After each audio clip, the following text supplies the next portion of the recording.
إن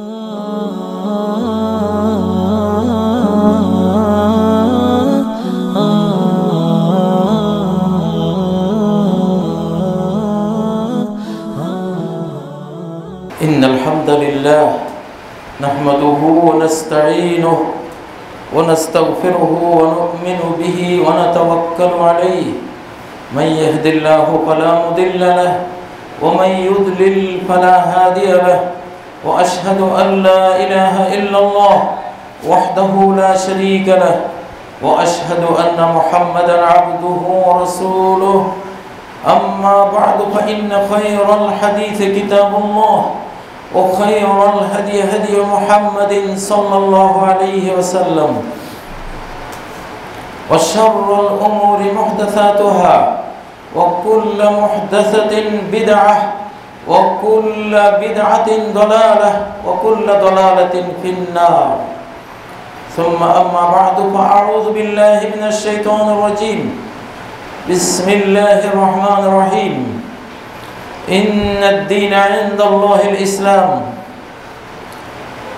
ومن يبتغي غير الإسلام دينا فلن يقبل منه وهو في الآخرة من الخاسرين ولو أن أهل القرى آمنوا واتقوا لفتحنا عليهم بركات من السماء والأرض ولكن كذبوا فأخذناهم بما كانوا يكسبون ويقول عز من قائل كلا إن الإنسان ليطغى أن رآه استغنى إن إلى ربك الرجعى সমস্ত প্রশংসা নিবেদন করছি আল্লাহ রাব্বুল ইজ্জত ওয়াল জালালের জন্য, যিনি আমাদেরকে কোরআন দিয়ে সর্বশেষ রাসূল মুহাম্মদ সাল্লাল্লাহু আলাইহি ওয়াসাল্লামকে দিয়ে সম্মানিত করেছেন। আমাদের জীবন মরণের সকল বিপদ আপদ সমস্যার সমাধান আমাদেরকে জানিয়েছেন আসমান থেকে নাজিল হওয়া ওহীর মাধ্যমে। সম্মানিত ভাইগণ, আজকে অনেকগুলো বিষয় সামনে রয়েছে, সেজন্য নির্দিষ্ট কোনো বিষয়ে খুতবা দেব না। স্বল্প পরিসরে কয়েকটি বিষয়, সমসাময়িক বিষয়, জীবন ঘনিষ্ঠ কিছু বিষয় নিয়ে কথা বলবো। তার আগে ভূমিকায় বলতে চাই যে সূরা আল আলাক কোরআনের প্রথম নাজিল হওয়া সূরা। এই সূরার 6, 7, 8 নম্বর আয়াতে আল্লাহ তাআলা মানুষের সীমা লঙ্ঘন, অধ্যত্ত, অহংকার, পাপাচার এসবের মূল কারণ বর্ণনা করেছেন ছোট্ট ছোট্ট 3টি আয়াতে। এই 3টি আয়াত যেন 3টি বিশ্বকোষ। আল্লাহ বলেছেন কাল্লা ইন্নাল ইনসানা লায়াতগা, নিশ্চয় মানুষ অবশ্যই সে সীমা লঙ্ঘন করে, অধ্যত্ত প্রদর্শন করে। যেই সীমানায় তার থাকা উচিত, যেই পর্যায়ে বিনয়ের, ইবাদতের, মনুষ্যত্বের যেই স্টেজের সীমানায় তার থাকা উচিত, সেখান থেকে সে উপরে উঠে আসতে চায়, অহংকারী হয়ে যেতে চায়, বিনয়ী হওয়ার জায়গায় অবাধ্য হয়ে যেতে চায়, বাধ্য হওয়ার জায়গায় পাপী হয়ে যেতে চায়, পুণ্যবান হওয়ার জায়গায়। কেন হয় এমনটা? কেন মানুষ কওমে নূহ, কওমে আদ, কওমে সামুদ, কওমে ফেরাউন, কওমে আবু জাহলের মতো এমন অধ্যত্ব কেন প্রদর্শন করলো? কেন ফেরাউন হলো? কেন নমরুদ হলো? কেন সাদ্দাদ হলো? আবু জাহল হলো? এর মূল কারণটা কি? মূল কারণটা মানুষ যেই পর্যায়ের ক্ষমতা রাখে সেই ক্ষমতা অনুসারে সে অহংকারী, উদ্ধত, পাপাচারী হয়। কেন হয়? আর রাহুস্তাগনা, তার একটি দর্শনের কারণে, একটি দৃষ্টিভঙ্গির কারণে, যে দৃষ্টিভঙ্গিটা ভুল, যে দৃষ্টিভঙ্গিটা রং।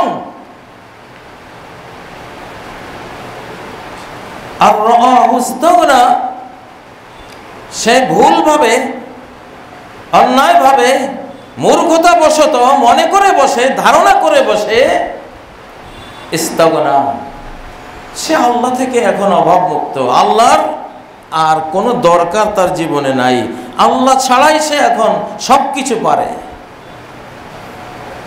তার ব্যাংকে ব্যালেন্স আছে কোটি কোটি টাকা, তার বিল্ডিং আছে, শরীর সুস্থ, ছেলে সন্তানও আছে, ক্ষমতাও আছে, ধনবল আছে, জনবল আছে, কি নাই? কেউ বড় সম্পদের স্তূপ সঞ্চয় করে ইস্তাগনা, আমি এখন আল্লাহ থেকে অভাবমুক্ত, দরকার নেই। কেউ কিছু বিজ্ঞান শিখে মনে করে আল্লাহ দিয়ে আর কি করব, কিছু যন্ত্রপাতি তৈরি করে এসে ভাবতে শুরু করে আল্লাহর আর কোনো কাজ নাই আমার জীবনে, ওনার সাথে আমার আর কোনো দেয়া নেই, আর কোনো দরকার নেই। উনি থাকলে আছেন, ওনার জায়গায় উনি আছেন, আমি তো নিজের জায়গায়, আমি একজন পাওয়ারফুল, ক্ষমতাধর, অনেক কিছু।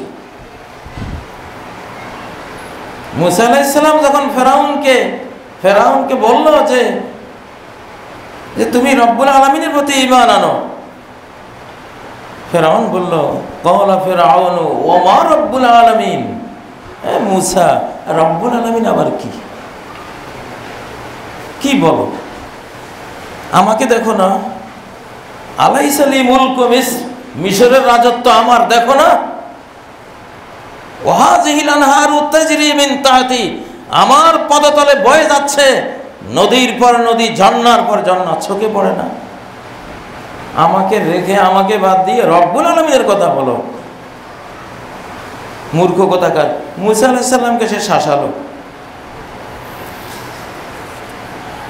কাল্লা ইন্নাল ইনসানা লায়াতাগা আর রাআহু ইস্তাগনা।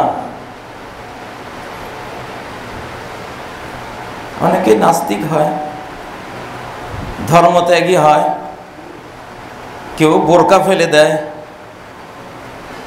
কোন জাতি আছে মায়েদের মাথায় এক টুকরো কাপড় তার সহ্য হয় না। একজন নারীর মাথায় তার সম্ভ্রম, তার ইজ্জতের ভূষণ, এক টুকরো কাপড় যাদের সহ্য হয় না, গোটা ইসলাম তাদের সহ্য হবে? আমরা ভালো করে জানি কখনো হবে না। আর রাআহু ইস্তাগনা, মানুষ নিজেকে যখন একটা কিছু হয়ে গেছি আমি, এটা ভাবে, তখন সে আর আল্লাহমুখী হয় না। এটা তার ভুল দৃষ্টি। সারা পৃথিবীর রাজত্ব তোমার থাকলেও 1 সেকেন্ড লাগবে তোমার নাই হয়ে যেতে, কিছুই থাকবে না, তোমার চক্ষের পলকে নাই হয়ে যাবে, এমন ক্ষমতা আল্লাহর তো আছে।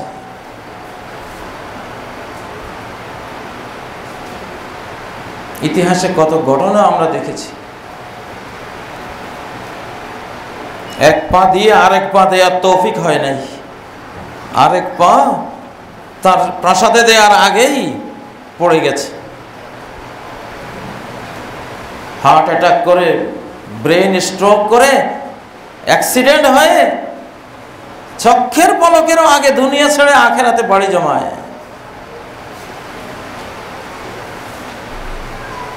আল্লাহু ইস্তাগনা ইন্না ইলা রাব্বিকার রুজা। যখনই মানুষ নিজেকে মনে করে যে আমার আর আল্লাহর দরকার নেই, তখনই আল্লাহর দিকে রিটার্ন হওয়ার মতো পরিবেশ তৈরি হয়ে যায়, মৃত্যুর পরিবেশ তৈরি হয়, ধ্বংসের পরিস্থিতি চলে আসে।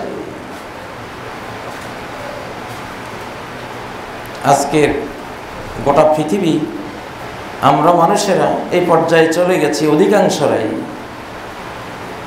নিজেরাই এখন দুনিয়ার ভালো মন্দ নিয়ে চিন্তা করি।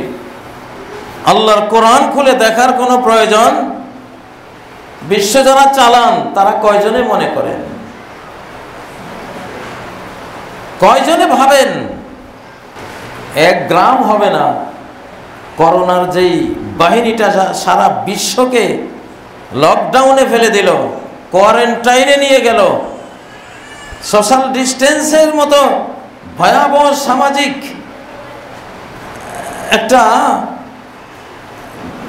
শত্রুতায় পর্যবেসিত করে দিল। এদের ওজন, সারা বিশ্বের করোনাগুলোকে ওজন দিলে হয়তো এক গ্রামও হবে না।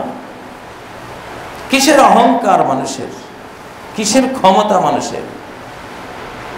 করোনার সামান্য আঘাতে এই বাংলাদেশেই শহরের 66 জন চাকরি হারালো, গ্রামের শতকরা 41 জন চাকরি হারালো। করোনার দ্বিতীয় আক্রমণ আসলে কোথায় যাবা? কোদালার লাঙ্গল জোয়াল নিয়ে খেতে নামা ছাড়া, পুকুরে মাছ চাষ করে খাওয়া ছাড়া, কুলি মজুরি করা ছাড়া তেমন কিছু হাতে থাকবে না। ইস্তেগনা, আল্লাহ থেকে ইস্তেগনা, আল্লাহকে ডাকে না। জমিনে ফসল ফলাতে গিয়েছো, ফান্তাশিরু ফিল আরদি ওয়াবতাগু মিন ফাদলিল্লাহি ওয়াজকুরুল্লাহা কাসীরা। জমিনে খেতেও যদি ছড়িয়ে যাও, ব্যবসা বাণিজ্য যদি করতে যাও, যেই কোনো বিদেশ যাত্রায় যদি যাও, যাও জমিনে ছড়িয়ে পড়ো। হাত পা ছড়াছড়ি করলে রিজিক আমি দেব। মনে রেখো, ওয়াজকুরুল্লাহা কাসীরা, আল্লাহকে ভুলে যেও না। তোমার এই ক্ষমতা কিছুই না, নিজ ক্ষমতায় কিছুই করতে পারবে না।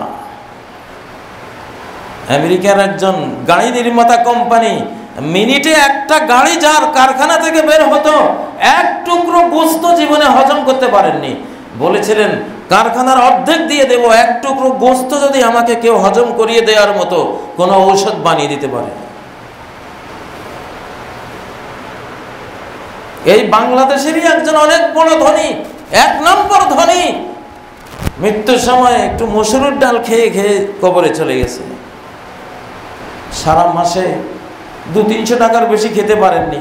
ব্যাংকে তো হাজার হাজার কোটি টাকা পড়ে আছে। কাল্লা ইন্নাল ইনসানা লায়াতগা আর রাআহু ইস্তাগনা ইন্না ইলা রাব্বিকার রুজা। এই ভূমিকার পরে এবার আসি ফ্রান্সের প্রেসিডেন্ট ম্যাক্রনের কথা, যিনি আল্লাহর ইসলামের উপরে ঔদ্ধত্য দেখিয়েছেন। বলেছেন ইসলাম বিশ্বের সকল দেশে সংকটে পড়ে আছে। সারা পৃথিবীতে ইসলাম খুব সংকটে আছে, বিপদগ্রস্ত হয়ে আছে। ইসলামই একটা সংকট। তার কথাটা বলা উচিত ছিল, সারা পৃথিবীতে মুসলিমরা সংকটে পড়ে আছে। মুসলিম এক জিনিস, ইসলাম আরেক জিনিস। ইসলাম হলো আল্লাহর দ্বীন, এটা আল কোরআনে আছে। ইসলাম হলো আল্লাহর দ্বীন, যেটা নবীজির সহি হাজার হাজার হাদিসের মধ্যে বর্ণিত আছে।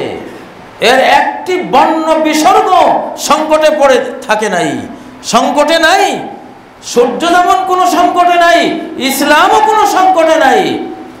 ইসলাম চিরস্থায়ী অনন্তকালের দিন, শত শত কোটি বছর। পৃথিবী যেদিন সৃষ্টি হয়েছে বিজ্ঞানীদের ভাষায় 1500 কোটি বছর আগে, যেদিন পৃথিবী মহাবিশ্বের জন্ম, ইসলামেরও সেদিন জন্ম। এবং এই মহাবিশ্ব যত কাল থাকবে, কিয়ামতের পরে আবার যে মহাবিশ্ব আবার যাত্রা শুরু করবে অনন্ত জীবনের, সেখানেও ইসলাম থাকবে। ইসলাম কখনো সংকটে নেই। ইসলামে যারা মাথা ঠোকায় তারাই সংকটে। ইসলামকে মাথা দিয়ে টোকা দিয়েছিল ফেরাউন, ইসলাম সংকটে পড়েনি, সে সংকটে পড়েছে। তাকে আর তার দলবলকে আমি সকলকে পানির নিচে তলিয়ে দিয়েছি, ডুবিয়ে দিয়েছি। ইসলাম সংকটে পড়েনি, ফেরাউন সংকটে পড়েছে। নমরুদ ইসলামকে ধাক্কা দিয়েছিল, টোকা দিয়েছিল, আঘাত করেছিল, ইসলাম সংকটে পড়েনি। ইসলাম তার নবী সহ নমরুদের আগুনের ভেতর থেকে সহি সালিম খুবই সুখে আনন্দে বেরিয়ে এসছে, কিন্তু সংকটে পড়েছে। নমরুদ ল্যাংড়া মশার, পঙ্গু মশার কামড়ে যন্ত্রণা কাতর হয়ে দুনিয়া থেকে বিদায় হয়েছে। ইসলাম কখনো সংকটে পড়েনি নমরুদের কারণে। ইসলামকে টোকা দিয়েছিল আবু জাহেল, ছোট্ট দুই কিশোরের হাতে যুদ্ধের ময়দানে বদরের রণাঙ্গনে সে জীবন হারিয়েছে, ইসলাম জীবন হারায়নি। ইসলামে যে মাথা ঠেকাতে যাবে তার মাথা চূর্ণ বিচূর্ণ হয়ে যাবে, ইসলামের কিছুই হবে না। হিমালয় পাহাড়ে যদি কেউ মনে করে যে হিমালয় পাহাড় মাথা দিয়ে ধাক্কিয়ে স্থানচ্যুত করে দেব, গড়িয়ে দেব, হিমালয় পাহাড় গড়িয়ে যাবে না, মাথা গড়িয়ে যাবে। ম্যাক্রুন সাহেবদের জানা উচিত,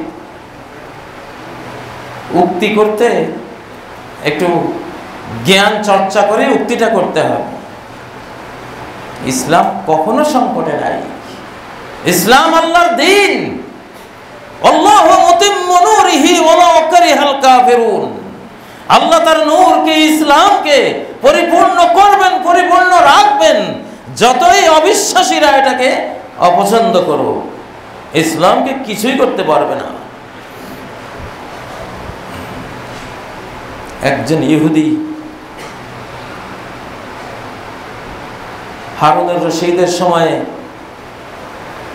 সে বাইবেলকে বিকৃত করে লিখে খ্রিস্টানদের মজমার সামনে গিয়ে পড়লো, সবাই বিশ্বাস করলো, চোখের পানি ফেললো, খুবই সুন্দর, ওরা কিনলো।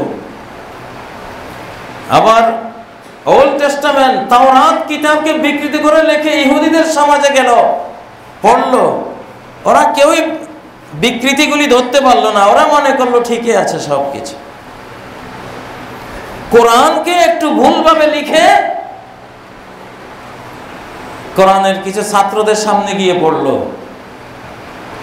সবাই বলল, কি পড়লে তুমি, কি বললা, এটা ভুল। আমার বাবার মুখে শুনেছিলাম, এই উপমহাদেশে যখন ফ্রি মিশনারিদের দালাল ইস্ট ইন্ডিয়া কোম্পানি মুসলিমদেরকে খ্রিস্টান বানাবার প্রকল্প হাতে নিয়ে কাজ করেছিল সারা ভারতবর্ষে, যেখানে এক তর্ক বহসে ইহুদিরা, খ্রিস্টান মিশনারিরা দাবি করলো যে কোরআনে একটি আয়াত আছে যে খ্রিস্টানরা হক, তারা ন্যায়পন্থী এবং তারা সত্য হেদায়েতের উপরে আছে। সে আয়াতটি বিভিন্ন আলেমের কাছে মিশনারিরা পড়তেছে। আমিন কওমে ঈসা উম্মাতুন ইয়াহদুনা বিল হাক্কি ওয়া বিহি ইয়াদিলুন। ঈসা আলাইহিস সালামের জাতি অর্থাৎ খ্রিস্টান জাতির মধ্যে এক দল আছে, ইয়াহদুনা বিল হাক্কি, যারা সত্য পথ দেখায়, ওয়া বিহি ইয়াদিলুন, এবং সত্য নীতি দিয়ে, আসমানি গ্রন্থ দিয়ে তারা ন্যায় বিচার করে। কিছু আলেমরা শুনে হতবাক হয়ে গেল, আয়াত তো ঠিকই, আমিন কওমে ঈসা উম্মাতুন ইয়াহদুনা বিল হাক্কি ওয়া বিহি ইয়াদিলুন। এই দলটা আমার বাবার কাছে এসলো, ওই আয়াতটা পড়লো, বললেন আবার পড়ো, আমিন কওমে ঈসা। কোথায় আমিন কওমে ঈসা দেখাও? এখানে আছে আমিন কওমে মূসা। মূসা আর ঈসা শুনতে তো সামান্য বেশ কম। ওই ধোঁকাবাজরা মূসার জায়গায় ঈসা উল্লেখ করে ধোঁকা দিচ্ছিল। দুই এক জায়গার পরে ধরা পড়ে গেল না, এটা তো কওমে ঈসা না, আমি কওমে মূসা। খ্রিস্টানদের কথা এখানে নাই, এটা ইহুদি জাতির কথা আল্লাহ বলেছে। ধরা পড়ে গেল। তখন ওই যে হারুন রশিদের আমলের ওই বিকৃতকারী সেই ইহুদি আলেম বলল, ইসলামই একমাত্র ঠিক, এখানে হাত দেওয়ার কোনো শক্তি কারো নেই। বাইবেল ওনারা আমার ভুল ধরতে পারলো না, আমি ওদের বাইবেল বিকৃত করেছি, এদের তাওরাত বিকৃত করেছি, ধরতে পারলো না, বুঝলোই না, আরো কিনলো আমার থেকে। আর কিছু ছোট ছোট মুসলিম ছেলেদের কাছে গিয়ে আমি এমন ধরা পড়লাম, কেনা তো দূরে থাক, জান লইয়া আসা আমার মুশকিল। ইসলাম সংকটে। ম্যাকরুন সাহেব, আপনাকে বলে দিতে চাই, ইসলাম সংকটে নেই। আপনার উক্তিটি আপনি উইথড্র করুন, আল্লাহর কাছে ক্ষমা চান, আপনি মারাত্মক ভুল কথা বলেছেন। ইসলাম যদি সংকটে থাকতো, ইসলাম যদি কোনো ভুলভ্রান্তিতে পড়তো, মহাবিশ্ব সিঙ্গার ফুৎকারে উড়ে যেত সে কবে।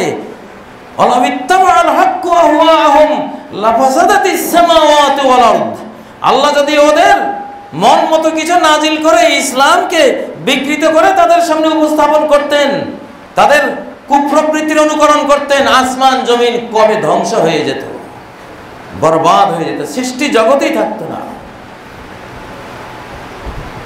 দেশের প্রেসিডেন্ট এবং পরিচালক হতে হলে সূক্ষ্ম জ্ঞানের অধিকারী হতে হয়। ইসলাম সংকটে নেই। হ্যাঁ, আমরা মুসলিম উম্মার অনেকেই ইসলাম থেকে দূরে থাকার কারণে আমরা সংকটে আছি। গোটা বিশ্ব ইসলাম থেকে দূরে থাকার কারণে সংকটে আছে। ইসলাম রক্ষক, ইসলামকে রক্ষা করার কোনো কিছু নাই আমাদের। নবীজি দোয়া করতেন, আল্লাহুম্মা হাফিজনি বিল ইসলামে কায়িমা, আল্লাহ দাঁড়িয়ে থাকা অবস্থায় আমাকে ইসলাম দিয়ে আপনি হেফাজত করেন। আমি দাঁড়ানো অবস্থায় যদি ইসলামী রীতিমতো দাঁড়াই, ওই সময় যদি আল্লাহকে ডাকি, ইসলামকে আমি ভালো মনে করি, দাঁড়ানো অবস্থায় ইসলাম এসে আমাকে সেভ করবে। আমি কিসের ইসলাম সেভ করব?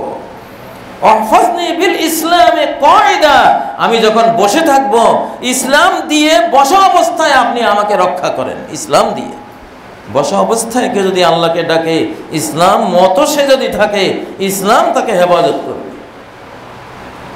মাথায় টুপি দিয়ে বড়শি দিয়ে মাছ ধরতেছে, ওই বড়শিওয়ালাকে খাওয়ার জন্য কুমির খাপ দিয়ে এম নিয়েছে পানিতে, আর একটা টাইগার উপর থেকে তাকে টার্গেট করেছে।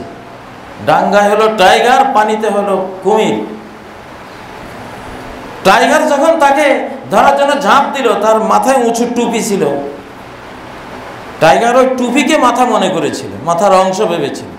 টুপিতে থাবা পড়ে সে আর নিজেকে কন্ট্রোল করতে না পারে পানিতে পড়ে গেছে। যেই পানিতে পড়েছে, সাথে সাথে কুমির ওই টাইগার বাঘটাকে ধরে তারা এখন যুদ্ধ, আর ওই টুপিওয়ালা দৌড় দিয়ে বাড়িতে চলে গেছে। কে বাঁচালো তাকে? ইসলামের টুপিটা। সে বসা অবস্থায় ছিল। ইসলামের একটা ছোট্ট জিনিস টুপি, তাও এটা কোনো ফরজও নয়, ওয়াজিবও নয়, ব্যবহার করলে ভালো। এই ছোট্ট একটা জিনিস তার জীবন বাঁচিয়ে দিয়েছে। ওয়াহফাজনি বিল ইসলামে কায়দা, বসা অবস্থায় ইসলাম দিয়ে আমাকে হেফাজত করে। ওয়াহফাজনি বিল ইসলামে রাকিদা, আমি যদি শুয়ে থাকি তাহলে ইসলাম দিয়ে আপনি আমাকে হেফাজত করেন। আজকের মেডিকেল সায়েন্স সাক্ষী যে ইসলামের যে শয়ন নীতি, যে কেবলামুখী হয়ে ডান কাত হয়ে অজু করে দোয়া পড়ে শুয়ে যাবে, সুবহানাল্লাহ। কত অজস্র বিপদ থেকে ইসলাম আপনাকে হেফাজত করবে ঘুমন্ত অবস্থায়। তো ইসলামকে আমরা হেফাজত করতে হবে না, কারণ ইসলাম সংকটে পড়ে না, সংকটে পড়ে আমরা নিজেরা।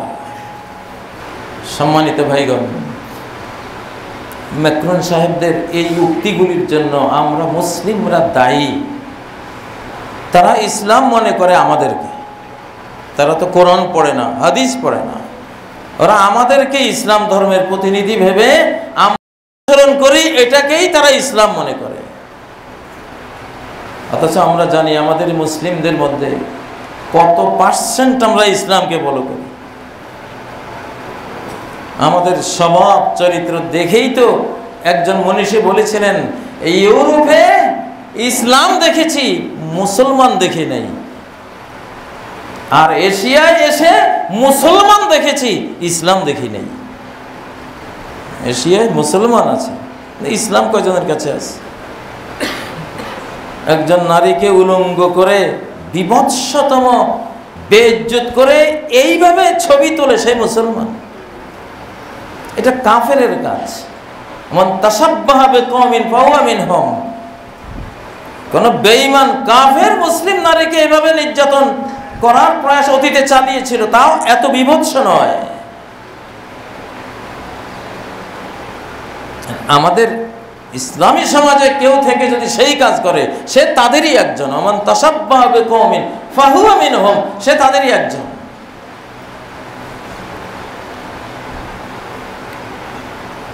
সম্মানিত ভাইগণ, আমার আজকের তৃতীয় বিষয় এটাই, নৈতিক অবক্ষয়। আল ইনহিলালুল খুলুকি, ধর্ষণের যেন বন্যা বয়ে যাচ্ছে। যেগুলো প্রকাশ পায় সেগুলো নিয়েই আমরা হতবাক, অস্থির। প্রকাশ তো পায় শতকরা ৫-৭টা, ৯৫টাই তো প্রকাশ পায় না। কারণ এটা হলো এত বড় কলঙ্ক, আত্মমর্যাদা হানিকর জিনিস। এটাতে যারা আক্রান্ত হয় তারা কখনো এটা প্রকাশ করতে চায় না। যদি সামান্য সম্ভ্রম তার ভিতরে থাকে, সেটা প্রকাশ করে না।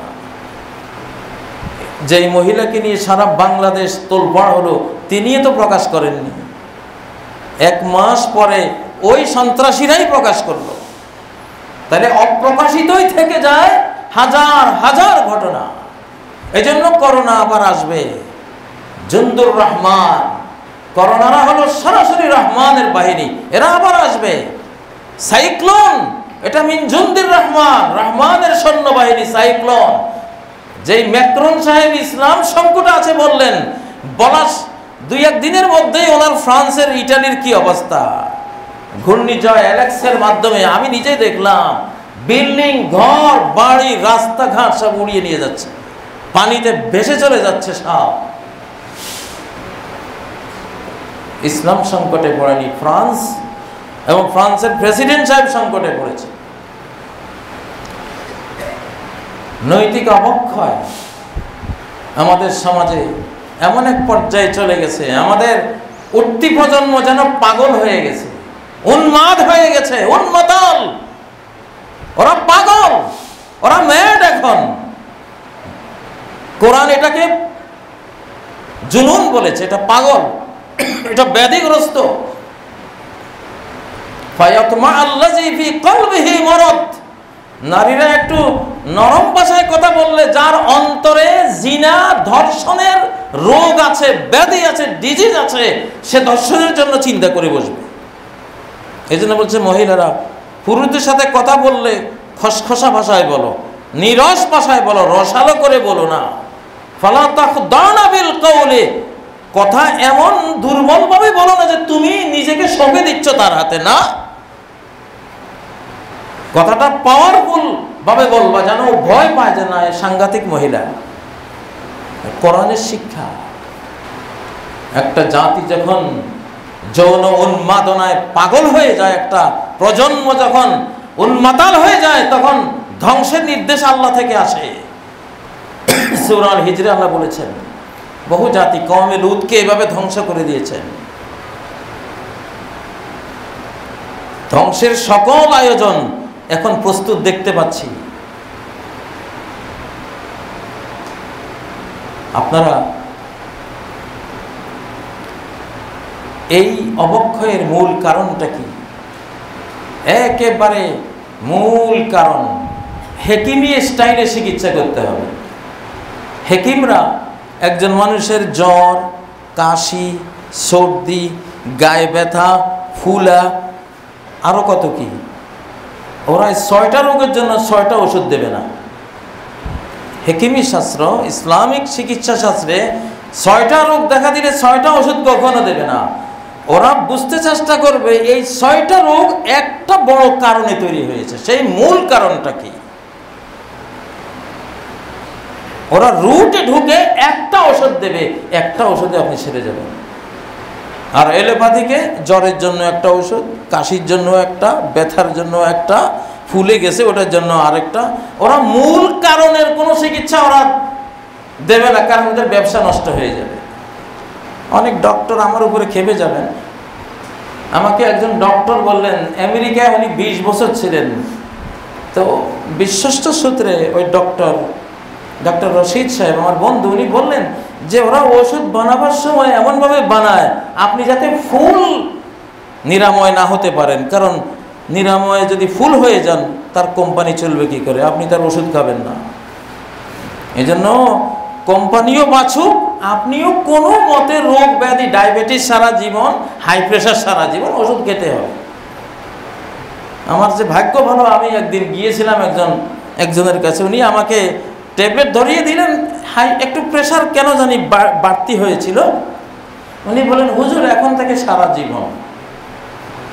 ওষুধটা নিয়ে বাড়ি গিয়ে আমি ওনাকে ভেতরে একটু অশ্রদ্ধা করলাম আর বললাম, ইনশাল্লাহ ঠিক আছে, দেখবো তোমার ওষুধ সারা জীবন খাওয়া লাগে কিনা।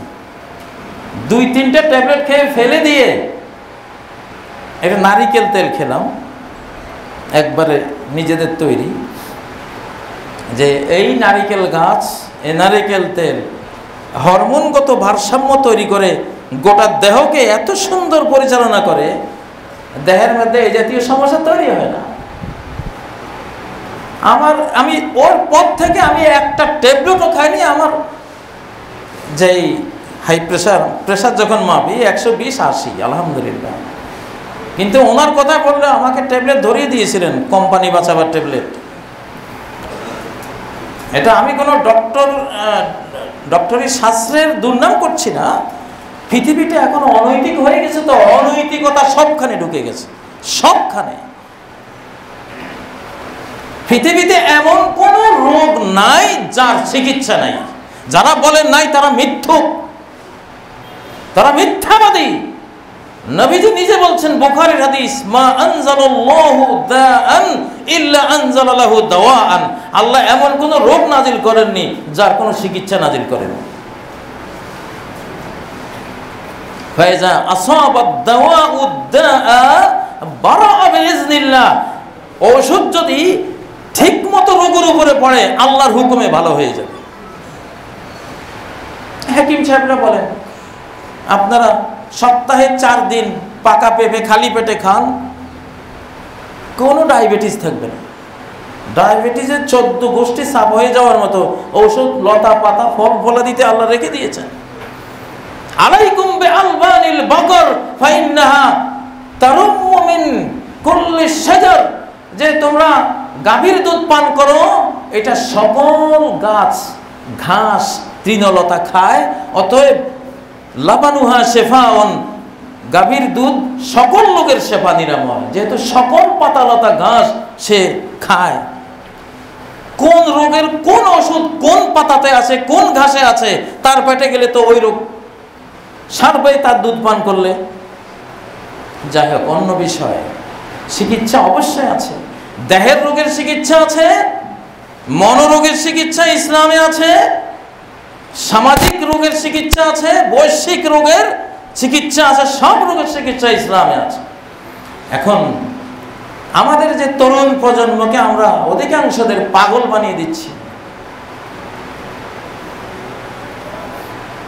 আমি একজন বাবার কন্যার কাহিনী শুনেছি। তার কন্যা ক্লাস 9-এর ছাত্রী, এক প্রজন্ম আগে।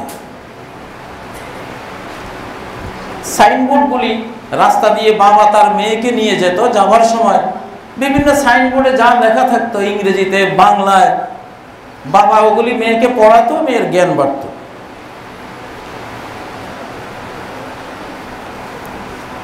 একটা সাইনবোর্ড স্কুল থেকে যাওয়ার সময় মেয়েটা পড়তেছে যে সকল যৌন রোগের চিকিৎসার গ্যারান্টি সহ ব্যবস্থা আছে, এরকম একটা সাইনবোর্ড। ক্লাস 9-এর ছাত্রী এখন সে তার বাবাকে জিজ্ঞাসা করছে যে বাবা যৌন রোগ কি, সেই জিনিসটাই জানে না, এইটা তো জানা নাই। কিছু জিনিস আছে এগুলি অতি আগে কিশোর শিশু প্রজন্মকে জানিয়ে দিলে এরা উন্মাতাল পাগলা মতে একেবারে ধ্বংস হয়ে 22, 23, 24 বছরে বৃদ্ধ হয়ে যাবে। এদের যৌবন বলতে কিছু থাকবে না। আজকে ছোট ছোট বাচ্চারা যেসব মন্তব্য করে ফেসবুকে, ইউটিউবে নারীদেরকে নিয়ে,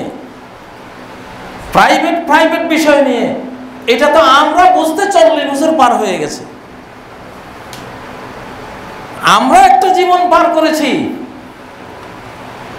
45-50 বছর পর্যন্ত আমাদের এটা বিশ্বাস করতে কষ্ট হতো যে একটা মেয়ে মানুষ বা একটা ছেলে একটা মেয়ের সাথে এই ধরনের কোনো আচরণ করতে পারে। স্বামী রেখে, ঘরে স্বামী রেখে মহিলারা পুরুষের সাথে সম্পর্ক করতে পারে।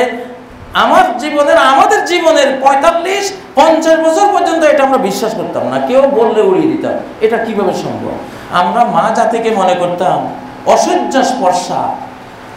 আমি আমার মাকে দেখতাম, জীবনে কোনো দেবর, আমার কোনো চাচা, কোনো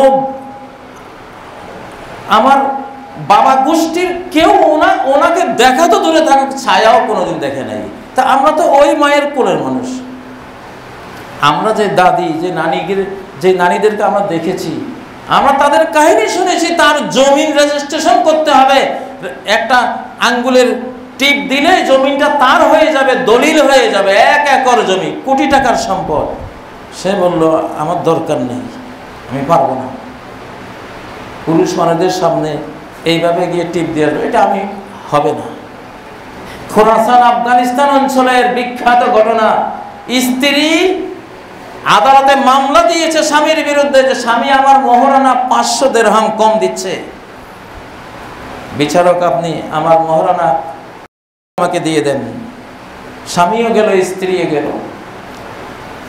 এখন আদালত যখন বলল, সাক্ষীগণকে বলল এই স্ত্রীর চেহারা খুলে আপনারা শনাক্ত করুন, শনাক্ত করে রাখুন, কারণ সে যাতে আরেকবার এসে ওনাকে ডিস্টার্ব করতে না পারে। চেহারা দেখে রাখলে আদালত নিশ্চিত থাকবে যে এই মহিলা ইনি এমন। স্বামী বলল তাই নাকি, আমার স্ত্রীর চেহারা দেখাতে হবে? সে বলল বিচারক সাহেব, আমার স্ত্রী যে 500 দিরহামের মামলা দিয়েছে, এই নেন 500 দিরহাম আমি আপনাকে দিয়ে দিলাম বিনা বিচারে, আমার স্ত্রীর চেহারাটা খুলবেন না। সম্মানিত মুসল্লিয়ানে কেরাম, মহিলারা খারাপ হতে পারে বা ছেলেরা এই পর্যায়ের খারাপ হতে পারে, এটা আমরা একসময় স্বপ্নেও কল্পনা করিনি, কিন্তু এখন বিশ্বাস করি। এখন আর আগের মতো অবিশ্বাস করি না, বাস্তবতা তো দেখতে পাচ্ছি। এর মূল 3টা কারণ, এই অবক্ষয়ের মূল 3টা কারণ, অনেক কারণ আছে, মূল 3টা কারণ। 1 নম্বর হলো আজকের মা বাবারা ছেলে তাদের নিজের ছেলে মেয়েদের জন্য উত্তম আদর্শ হিসেবে আর অবশিষ্ট নেই। মা বাবারা যেন সন্তানের তরবিয়ত শালীন, ইসলামিক, ভদ্র, মানবিক কায়দায় সন্তান গড়ার যে নৈতিক দায়িত্ব তার উপরে আছে জন্মের পরে, মা বাবারা অধিকাংশই যেন এই দায়িত্বটাকে ইস্তফা দিয়ে দিয়েছে যে এটা আমরা এখন পালন করব না। বাবা তার মোবাইল নিয়ে সারাদিন, মা তার মোবাইল নিয়ে সারাদিন, সন্তান তাদেরটা নিয়ে সারাদিন, এই হলো পরিবার। এরাই প্রকৃত এতিম, সামাজিক এতিম। বাবা হারা এতিম না, বাবা মরে গেলে এতিম হয়, কিন্তু এই যুগে বাবা থেকেও অধিকাংশ সন্তানরা এতিম, বরং বাবা হারা এতিমের চেয়ে বাবাওয়ালা এতিমরা বেশি ক্ষতিগ্রস্ত এবং মিসকিন, অসহায়। ইন্নাল ইয়াতীমাল্লাযী তালকা লাহু উম্মান তাফাল্লাতাও আবান মাশগুলা, যে এতিম বাবা হারিয়েছে, বাবা হারিয়ে এতিম নাম তার কপালে জুটেছে, তার জন্য এতিমখানা আছে, সেই এতিমখানায় প্রিন্সিপাল আছে, সেই এতিমখানায় ভাইস প্রিন্সিপাল আছে, সেই এতিমখানায় ভালো ভালো শিক্ষক আছে, শিক্ষিকা আছে, সেই এতিমখানায় তার খাবার দাবার, তার চরিত্র রক্ষার সব আয়োজন করা আছে, সে ভালো আছে।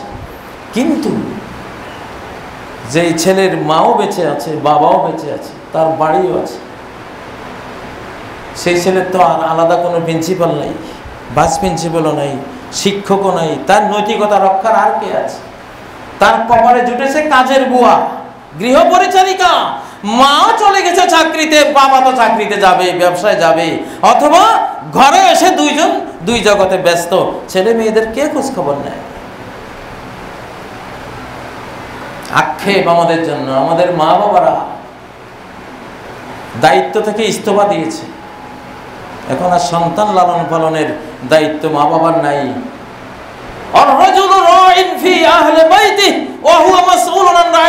আল্লাহর কসম, নবীজি তো বলে গেছেন, একজন পুরুষ, একজন বাবা তার পরিবারের দায়িত্বশীল, কর্তৃত্বশীল। এখানে কি হয় না হয় তার ব্যাপারে কিয়ামতের ময়দানে তাকে জবাব দিয়ে তারপর জান্নাতে যেতে হবে, এছাড়া পারবে না সে। এই জন্য মূল প্রথম বড় কারণ হলো, জাতিসংঘ যেমন বলছে, ভালো বাবা, ভালো পিতা এখন আর পাই না আমরা সমাজে। আসলে তো আমরাই দেখি, একটা মেয়ে মায়ের সাথে খুব দুর্ব্যবহার করে, তো তাকে যখন সার্চ করা হলো যে কেন তুমি মায়ের সাথে এত দুর্ব্যবহার করো, আমার জীবনে আমার মায়ের কি অবদান আছে? আমাকে লালন পালন করেছে কাজের বুয়া, গৃহ পরিচারিকা। আমি সদ্ব্যবহার করলে কিছু তার সাথে করব। আমার মা তো জীবনে কোনোদিন আমার কোনো খোঁজখবরে রাখেননি, উনি ওনার জগতে ব্যস্ত। এই হলো 1 নম্বর কারণ আজকের তরুণদের এই অবক্ষয়ের পেছনে। 2 নম্বর কারণ, আমরা আমাদেরকে যিনি সৃষ্টি করেছেন, সৃষ্টিকর্তা আল্লাহ রাব্বুল আলামিন, আমরা কিভাবে, কোথায় কোন আচরণ করলে আমাদের সমাজ সুন্দর থাকবে, দুনিয়াটাই একটা জান্নাত হয়ে যাবে, যে সুন্দর বিধিবিধানগুলো তিনি নাজিল করেছেন, আমরা সেগুলোকে দূরে, কত দূরে ছড়ে ফেলে দিয়ে আমরা হারিয়ে গেছি। কোরআনের সাথে কোনো দেখা নাই। মুরু আওলাদাকুম বিসসালাতি ইজা বালাগু সাবআন, সন্তানের বয়স 7 বছর হলে সালাতের নির্দেশ দাও, মসজিদে নিয়ে যাও, সালাত পড়াতে শুরু করো। অদ্রিবুহুম আলাইহা ইজা বালাগু আশরান, সালাত না পড়লে শাসন করো। যখন 10 বছরে পা দিবে, 9 বছর শেষ, 10 বছরে পা দিয়েছে, সালাত পড়ে না, মুসল্লি হয় নাই, ছেলে সালাত পড়ে না, মেয়ে সালাত পড়ে না, শাসন করো। ফাররিকু বাইনাহুম ফিল মাদাজি, ভাই বোন 9 বছর পার হলেই আর একসাথে শুতে পারবে না, মা ছেলের সাথে শুবে না, বাবা মেয়ের সাথে শুবে না। রক্ত মাংসের গড়া মানুষের পিছনে ইবলিস লাগানো আছে। ইবলিস মিসগাইড করার সর্বশক্তি নিয়োগ করবে। ফাররিকু, অনুভূতি এসে গেছে এদের, তারুণ্যের অনুভূতি নাড়া দিচ্ছে, পার্থক্য করো। বাবা মেয়ে ভাই বোন একসাথে ঘুমায়, কি শিখবে এরা? এদের কাছে নারীর সম্ভ্রমের কি মর্যাদা আছে? 8-9 বছর বয়স, মা তার ওই ছেলের সামনে শালীনভাবে চলে না, মা তার 12-13 বছরের মেয়ের সামনে মা অর্ধ উলঙ্গ হয়ে বেড়ায়। কি শিখবে এই মেয়ের, এই মায়ের কাছে এই মেয়েটা? ধর্ষণ হলেই, উলঙ্গপনার ঘটনা ঘটলেই আমরা বিচারের জন্য যাই, নারীদের পক্ষ নেই। নারী নির্যাতিতা হয়েছে এই কথা আমরা বলতে হয়, নৈতিক দায়িত্ব, তখন এটা বলবই। কিন্তু বন্ধুগণ, এখানে মূল দোষী ছেলেরা না, এখানে প্রধান আসামি ছেলেরা না, প্রধান আসামি মেয়েরা। ওয়াজ্জানিয়াতু ওয়াজ্জানি, জিনাকারিনী মেয়ে আর জিনাকারী ছেলে, এদেরকে 100 বেত করে লাগাও। আগে কে প্রথম কে? মেয়ের কথা আসছে। তুমি নিজের দুর্গ থেকে এইভাবে বেহায়ার মতো বেরিয়ে দাওয়াত দিলা কেন ওদের? মার্কেটিংটা তুমি করেছো ধর্ষণের। আল মারআতু আওরা, একজন নারী পুরাটাই আচ্ছন্ন ঢেকে রাখার জিনিস। হিন্দু মেয়েদেরকেও দেখেছি আমাদের বাড়ির পাশে হিন্দু মহিলারা, আমাদের শিশুকালে দেখতাম ওরা ঘোমটা এক হাত ঘোমটা টেনে দিয়ে রাস্তা বের হতো, চেহারা আমরা কখনো দেখিনি একটা হিন্দু মেয়েরও। আর আজকে ঘোমটা তো দূরে থাক, মাথার এক টুকরো কাপড়ও নাই। এই ছোট্ট ছোট্ট বিষয়গুলি আমরা বুঝি না, সৃষ্টিকর্তা বোঝেন। এই ছোট্ট ছোট্ট বিষয়গুলিকে এক একটা নিউক্লিয়ার বম, অ্যাটম বম হচ্ছে মারাত্মক সমাজ ধ্বংস করার বিষয়ে, এটা আমরা বুঝি না, আল্লাহ বুঝেন। দেখি ওয়ালিয়াদরিবনা বিখুমুরিহিন্না আলা জুয়ুবিহিন্না, জামা যেখান দিয়ে কাটা আছে, মাথার উপর থেকে জামা বড়, এখানে বোতাম লাগাও, উপরটা খালি, এখন এখানে একটা ওড়না দিয়ে উপরের অংশটা পুরো আচ্ছন্ন করে নাও। আল্লাহ বলেছেন আমরা ইসলামের দেয়া মুহাম্মদ সাল্লাল্লাহু আলাইহি সাল্লামের নারীগণ, খাদিজা, আয়েশা, উম্মে সালমা, হাফসা, সাহাবী মহিলারা যেইভাবে চলেছেন, যে যখন পর্দার আয়াত নাজিল হলো, জিলবাব দিয়ে সারা শরীর ঢাকো, খারাজনা নিসাউল আনসার মুতালাফিআতিন বিমুরুতিহিন্না কাআন্না আলা রুউসিহিন্নাল গিরবান। আনসারী মহিলারা এমনভাবে নিজেদেরকে ঢেকে বের হলো যেন তাদের মাথার উপরে কাক বসে আছে, সারা শরীর ঢাকা।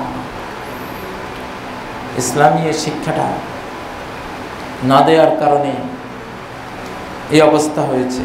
আমাদের বিজ্ঞাপনগুলিতে সমানে অর্ধ উলঙ্গ নারীদেরকে দেখিয়ে দেখিয়ে তরুণদের জীবন যৌবন আমরা নষ্ট করতেছি। আমাদের কোনখানে নারীদের হেফাজত করেছে? নারীরা যখন পাপ করে তখন পুরুষ হলো এর গুনার একজন ভাগীদার, প্রধান আসামি সে, দ্বিতীয় আসামি পুরুষ। পুরুষ অন্যায় না করলেও সে আল্লাহর কাছে আসামি। কেন নারীকে তুমি রক্ষা করলে না? ও তো দুর্বল, তুমি একটু গরম দিলেই, শিক্ষা দিলে তাকে রক্ষা করতে পারতে, হেফাজত করতে পারতে। কি করেছে? অবক্ষয়ের তিন নম্বর বড় কারণ হলো বিশ্বব্যাপী ধর্ষণ, উলঙ্গপনা, বেহায়াপনার বাজারজাতকরণ, মার্কেটিং, যেটা সিনেমা হলের মাধ্যমে, হলিউড বলিউডের মাধ্যমে, যেটা বিভিন্ন পর্নোগ্রাফি, পর্ণ ছবির মাধ্যমে, উলঙ্গ ছবির মাধ্যমে বিশ্বব্যাপী দাজ্জাল, ইবলিস, ফ্রি মিশনারি, ইহুদি 13 ফ্যামিলি এবং তাদের বিশ্বপতি, বিশ্বব্যাপী সাঙ্গপাঙ্গরা এগুলোর বিশ্বব্যাপী বাজারজাতকরণ করেছে। আমরা ভেসে গেছি ওই মার্কেটিংয়ের সামনে। আমাদের এই জন্য কোনো নৈতিকতা নাই। সম্মানিত মুসলিয়ানে কেরাম, নিজের সন্তানদেরকে আধুনিক প্রযুক্তির এই মারাত্মক ছোবল থেকে রক্ষা করুন। মোবাইল আপনার ছেলের জন্য মৃত্যু, আপনার টিনেজ সন্তানের জন্য মোবাইল মৃত্যু ডেকে আনে। অল্প বয়স্ক তরুণ তরুণীদের একটা মৃত্যু, এর কারণেই আজকে আর কোনো প্রাইভেসি কোথাও নাই। যার প্রয়োজন নাই তাকে কেন মোবাইল তুলে দেবেন? তুলে দিলেও কেন কন্ট্রোলের বাইরে যেতে দেবেন? কেন রাখালি করবেন না? কেন আপনি সেখানে পর্যবেক্ষণে রাখবেন না? আপনার কি দায়িত্ব নাই? অবশ্যই আছে। এইসব দায়িত্ব পালন না করার কারণে সমাজ ধ্বংসের দিকে চলে গেছে। ইন্নাল্লাযীনা ইউহিব্বুনা আন তাশিয়াল ফাহিশাতু বিল্লাযীনা আমানু, ঈমানদার সমাজে অন্যায়, পাপাচার, বেহায়াপনা ছড়িয়ে পড়াকে যারা ভালোবাসে, যে জাতি এটা ভালোবাসে, লাহুম আযাবুন আলীমুন ফিদ দুনিয়া ওয়াল আখিরা, এদের জন্য কঠিন শাস্তি রয়েছে দুনিয়াতেও আখিরাতেও। দুনিয়াটা আজকে পেয়ে যাচ্ছি আমরা। আজকে কারো মেয়ে আর নিরাপদে নাই। কে কোথায় কখন আক্রান্ত হয় এর শাস্তির বেত আমাদের মাথার উপরে জ্বলছে, আর আখিরাতে তো আছেই। আল্লাহ তাআলা আমাদেরকে বুঝ দান করুন, চেতনা দান করুন, ভুল দৃষ্টিভঙ্গি থেকে আমাদের হেফাজত করুন। আকুলু কওলি হাযা ওয়া আস্তাগফিরুল্লাহ লি ওয়া লাকুম ফাস্তাগফিরুহু ওয়া তুবু ইলাইহি ইন্নাহু হুয়াল গফুরুর রহিম।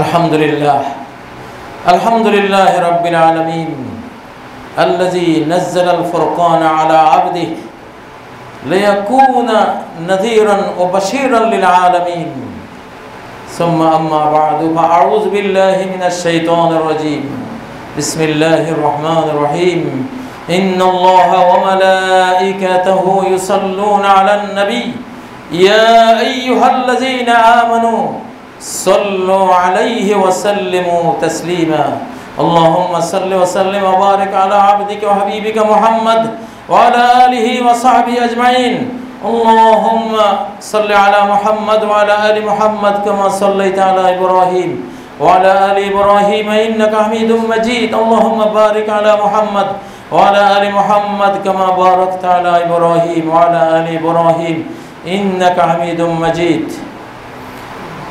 أعوذ بالله من الشيطان الرجيم وإن هذه أمتكم أمة واحدة وأنا ربكم فاعبدون وأنا ربكم فاتقون সম্মানিত মুসল্লিয়ানে কেরাম, অনেক কঠিন বিপদের ঘন ঘটা আমাদের মাথার উপরে, যুদ্ধ, মহামারী, দুর্ভিক্ষ ধেয়ে আসছে, মৃত্যু আর মৃত্যুর মিছিল ধেয়ে আসছে। মুসলিম উম্মার এখন প্রয়োজন, সবচেয়ে বড় প্রয়োজন, সবচেয়ে বৃহত্তর প্রয়োজন তাদের ঐক্যবদ্ধ থাকা। কালেমা পড়েছে, তার জন্য আমার 7 খুন মাপ। আজকে ইরানের মতো দেশ তুরস্কের সাথে, মুসলিম বিশ্বের যাদের সাথে তাদের মতের মিল নেই, আজকে এক হওয়ার প্রয়াস চালাচ্ছে। আলহামদুলিল্লাহ। মুসলিম যদি, কোন মুসলিম সদস্য যদি আরেক মুসলমানের বিরুদ্ধে কাফেরের সাথে দাঁড়ায়, তাহলে তার ইসলাম ভঙ্গ হয়ে যায়, সে আর মুসলিম উম্মার সদস্য থাকে না। মুজাহারাতুল মুশরিকিন আলাল মুসলিমিন, নবী সাল্লাল্লাহু আলাইহি সাল্লাম বলছেন, মদিনার যে সনদ তিনি লিখেছিলেন মদিনায় রাষ্ট্র তৈরি করে, সেই সনদের মধ্যেই প্রথম যেই ধারাটি তিনি উল্লেখ করেছিলেন, ইন্নাহুম আসহাবুল মুসলিম উম্মাতুন ওয়াহিদা মিন দুনিন নাস, সারা বিশ্বের মুসলিম যেখানেই থাকুক না কেন তারা এক জাতি, কোনো রঙের বিভিন্নতা তাদেরকে বিভিন্ন করে দেবে না, ভৌগোলিক সীমারেখার বিভিন্নতা তাদেরকে বিভিন্ন করে দেবে না, তাদের ভাষার বিভিন্নতার কারণে তারা বিভিন্ন জাতি হয়ে যাবে না। তারা ভাষা যতই ভিন্ন হোক, দেশ অঞ্চল যতই ভিন্ন হোক, বর্ণ যতই কালো হোক, ফর্সা হোক, শ্বেতাঙ্গ হোক, কৃষ্ণাঙ্গ হোক, উম্মাতুন ওয়াহিদা, সারা বিশ্বের মুসলিম এক উম্মাহ। ফিকহি মাসআলা, বাংলাদেশে তো ছোট ছোট ফিকহের মাসআলা নিয়ে আমরা 2 উম্মত হয়ে যাই। ওই মসজিদে খুতবা আরবিতে হয়, এই মসজিদে খুতবা আরবিতে হয়, আরবির পরে একটু বাংলা দিয়ে বুঝিয়ে দেয়। এই কারণে যদি কেউ বলেন যে এই মসজিদটা আমাদের থেকে খারিজ, তো আপনি এই উম্মত থেকে খারিজ হয়ে যাবেন। ফিকহের মাসআলায় প্রশস্ততা আছে। আম্মাল ফিকহ ফাল মাজালু ফি ওয়াসি, গবেষণার বিষয়গুলিতে ক্ষেত্র প্রশস্ত। যিনি আরবিতে খুতবা দেন তিনিও জান্নাতে যাবেন, যিনি আরবিতে দিয়ে আবার বাংলা ব্যাখ্যা করে দিলেন ইনশাআল্লাহ তিনিও জান্নাতে যাবেন। আমরা এক, সবাই আমাদের মধ্যে বৈচিত্র্যময়তা থাকবে। মায়ের 3 ছেলে 3 রকম, তারপরেও এক। 3 ছেলের 3 রকম পেশা, তারপরেও এক। আমরা কেন এক হব না? ঐক্যের কোনো বিকল্প নেই। আজকে কিছু দেশ আছে, মুসলমান দেশের সাথে যুদ্ধ লাগলে ওরা কাফের দেশের সাথে দাঁড়ায়। আল্লাহর কসম, ইসলামের সাথে এদের কোনো সম্পর্ক নাই। এরা যদি কাফেরের পক্ষে দাঁড়ায়, আর্মেনিয়া আজারবাইজান যুদ্ধে আর্মেনিয়ার পক্ষ, আর্মেনিয়াও খ্রিস্টান, তাদের খ্রিস্টান জাতির অভাব নাই, খ্রিস্টান রাষ্ট্রের অভাব নাই। তুমি মুসলমান রাষ্ট্র কেন তার পক্ষে যাবা? তুমি যদি যাও, যে যাবে তার ইসলামের সাথে আর কোনো সম্পর্ক থাকে না। ইয়া আইয়ুহাল্লাযীনা আমানু লা তাত্তাখিযুল ইয়াহুদা ওয়ান নাসারা আউলিয়া, ইহুদি নাসারাকে বন্ধু বানিও না। লা ইয়াত্তাখিযুল মুমিনুনাল কাফিরিনা আউলিয়া মিন দুনিল মুমিনিন, মুমিনদেরকে বাদ দিয়ে কাফেরদেরকে বন্ধু বানিও না। ওয়া ইয়াফআল যালিক ফালাইসা মিনাল্লাহি বিশাই, যে কাজ করবে আল্লাহর সাথে তার কোনো সম্পর্কই নেই, আল্লাহর দ্বীনের সাথে তার কোনো কানেকশন নেই, কিছুই নেই, সব শেষ হয়ে গেল। কথা বলতে হবে। আজকে কখন কি হয়, আমরা বাংলাদেশে আছি, আমরা যে খুব ভালো আছি এটাও না, সারা বিশ্বের মুসলিমদের বিরুদ্ধে ষড়যন্ত্রের জাল বিছানো হয়েছে। এজন্য এক উম্মাহ, বাংলাদেশে যত মত, যত পথ, যত দল, যত তরিকা, যত মাযহাবের যত কিসিম মুসলমান আছে, সব এক। সব কি? কেন এক? লা ইলাহা ইল্লাল্লাহ আমরা কেউই অস্বীকার করি না, আমরা সবাই কালেমাকে ভালোবাসি। এখন যদি কোনো মুসলিম, এখানের কোনো মুসলিম যদি কোনো কাফেরের সঙ্গ দিতে যায়, আমরা সকলে মিলে তার বিরুদ্ধে অ্যাকশনে যাব, তাকে বুঝাবো, এই পথে ফিরিয়ে আনবো। না আনলে যেইভাবে সরকারিভাবে জাতীয়ভাবে অ্যাকশনে যেতে হবে, এটা ফরজ জাতীয়ভাবে।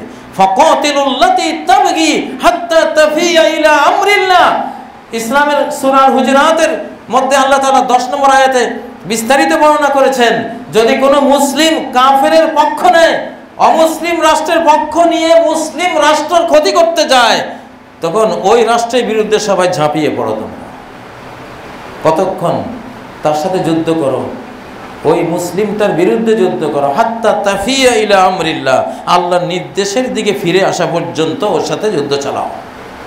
যখন চলে আসবে ফাইজা ফাআত, ফিরে আসে, বাস যুদ্ধ শেষ, সে তোমাদের ভাই, এবার বুকে জড়াও। অতএব সময় এসেছে আমরা কাফেরের ব্যাপারে কঠিন থাকবো, মুমিনদের ব্যাপারে আমরা নরম থাকবো। আশিদ্দাউ আলাল কুফফার রুহামাউ বাইনাহুম, ম্যাক্রন ইসলামকে আঘাত করেছে, আমরাও আমাদের কথা দিয়ে তাকে ছেড়ে দেব না। সে যেই কঠিন কথা বলেছে, সেই কঠিন কথা আমরাও তার বিপরীতে তাকে বলতে হবে। যদি না বলি তাহলে আমাদের ঈমানের দুর্বলতা ছাড়া আর কিছুই প্রমাণিত হবে না। সম্মানিত মুসলিয়ানে কেরাম, এজন্য বারবার ঐক্যের কথা বলতে হয়। মুসলিমরা বিজয়ী হবে ঐক্যবদ্ধ হয়ে আল্লাহর দিকে আসলে, আর হেরে যাবে তারা যদি অনৈক্যে চলে যায়। দোয়া করুন, আজকের তুরস্ক, গোটা আরব জাহান, আজকের ইরান, বাংলাদেশ, পাকিস্তান, সারা বিশ্বের মুসলিম 57টি রাষ্ট্র 57 ভাগে বিভক্ত করে দিয়েছে সাইক্স বিকু, এক ইহুদি আর খ্রিস্টান এ মানচিত্র এঁকে দিয়েছে, যাতে আমরা আলাদা আলাদা হয়ে দুর্বল হয়ে থাকি আর তারা আমাদেরকে শাসন করতে পারে। তো তারা কাটলেও আমরা ভিতরে যাতে নিজেরা ঐক্যবদ্ধ থাকি, ঈমানের বন্ধনে আবদ্ধ থাকি, সেই তৌফিক আল্লাহ যাতে আমাদেরকে দেন। মুসলিমরা, নবীজি বলে গেছেন, এক জাতি, যেই ভৌগোলিক সীমারেখায় থাকুক না কেন, আল্লাহ তাআলা মুসলিম উম্মাহকে ঐক্যবদ্ধ করে দেন। আল্লাহ রজব তাইয়্যিব এরদোগান সহ মুসলিম নেতৃবৃন্দ যারা মুসলিম উম্মাহকে নিয়ে ভাবে, উম্মাহকে নিয়ে যারা চিন্তা করে, আল্লাহ তাদেরকে আরো বেশি তৌফিক দান করেন। আমাদের দেশ, জাতি, সরকারকেও মুসলিম উম্মাহর পক্ষে আসার তৌফিক দান করেন, কারণ উম্মাহ বিজয়ী হবে, কোনো দল বিজয়ী হবে না। ইন্না উম্মতি সায়াবলুগু মুলকুহা মা যুবিয়ালি মিনহা, সহিহ বুখারী মুসলিমের হাদিস। আমার উম্মত, আমাকে স্বপ্নে যেটা দেখানো হয়েছে, নবীজি বলছেন, গোটা গ্লোবটা আমাকে দেখানো হয়েছে, পৃথিবীর পূর্ব প্রান্ত, পশ্চিম পূর্ব প্রান্ত। তো আমার উম্মতের রাজত্ব ততটুকু পৌঁছে যাবে যতটুকু আমাকে দেখানো হয়েছে। উম্মতের রাজত্ব, তিনি বলেন না যে কোনো ইসলামী দলের রাজত্ব, দলের কথা বলেন নাই, উম্মতের কথা। উম্মত বিজয়ী হবে।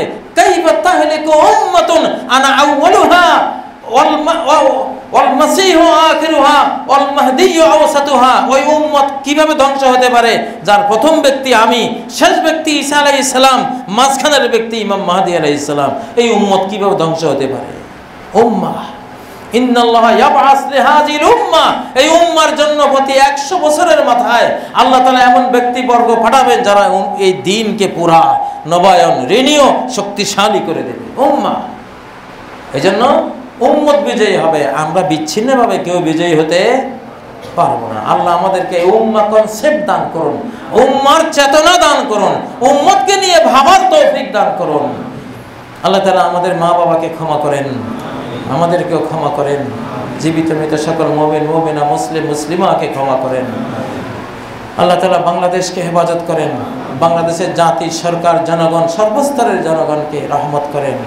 আল্লাহ আগামী যেই ভূমিকম্প, মহামারী, দুর্ভিক্ষ আসছে, আল্লাহ এই বহুল জনগোষ্ঠী সম্বলিত এই দেশকে, এই দেশের জীবন জীবিকাকে আপনি হেফাজত করেন। আল্লাহ এদেশের মানুষের শরীর স্বাস্থ্য হেফাজত করেন। আল্লাহ অবক্ষয়ের সেই অন্ধকার অলিগলি থেকে বের হয়ে আলোর রাজপথে ফিরে আসার তৌফিক দান করেন, ইসলামের দিকে ফিরে আসার তৌফিক দান করেন। আল্লাহ তাআলা মুসলিম উম্মাহকে নিয়ে যারা ভাবেন, উম্মার যে যেখানে বিপদগ্রস্ত সেখানে যারা ছুটে যান, তাদের শক্তি সামর্থ্য বিশ্বের সকল বৃহৎ শক্তির উপরে আপনি করে দেন। আল্লাহ মুসলিমদেরকে সারা পৃথিবীর মধ্যে সবচেয়ে শক্তিশালী করে দেন। আল্লাহ আউযু বিল্লাহি মিনাশ শাইতানির রাজীম, বিসমিল্লাহির রহমানির রহিম।